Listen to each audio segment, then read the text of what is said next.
మీపై పడిన గాయాలు ప్రతి ఒక్కటి మా మనసులో ఉంది. ఆ రోజున దివ్యాంగులను కూడా లాఠీ దెబ్బలు నా గుండెలు ఇంకా సజీవంగా ఉన్నాయి. ఆ బాధ మేము మర్చిపోలేదు, ఎవరిని మర్చిపోనివ్వలేదు. అందుకని దానికి సజీవ సాక్షి ఈ రోజున తిరిగి పునఃప్రారంభానికి గౌరవ ప్రధానమంత్రి గారు రాక, ఆ రోజున మహిళలు విద్యార్థులు చేసిన పోరాటం, మీరు పడిన అవమానాలు, మీపై పడ్డ గాయాలు ప్రతి ఒక్కటి మనసులో ఉంది. మీ త్యాగాన్ని మేము మర్చిపోం. మీరు చేసిన త్యాగానికి జవాబుదారీగా ఉంటాం.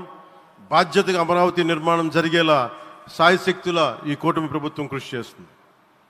అమరావతి రైతుల త్యాగాలను హృదయపూర్వకంగా స్మరించుకుంటూ వారి ప్రతినిధులుగా ఇక్కడకు విచ్చేసిన రైతులకి నా ప్రత్యేక నమస్కారం. ఈ పోరాటంలో వారికి ప్రతినిధులుగా సన్మానం అందుకుంటున్న మహిళా రైతులు పాత్ర, ప్రత్యేకించి అమరావతి మహిళా రైతుల పాత్ర చాలా అభినందనీయం. మీరు ఎంత నలిగారు, మీరు ఎంత రోడ్ల మీదకి వచ్చారు. మగవాళ్ళు ఆపేస్తే ఆడపడుచులు బయటకు వచ్చి తిరిగి పౌరుషం చూపించారు, ఆంధ్ర పౌరుషాన్ని చూపించారు.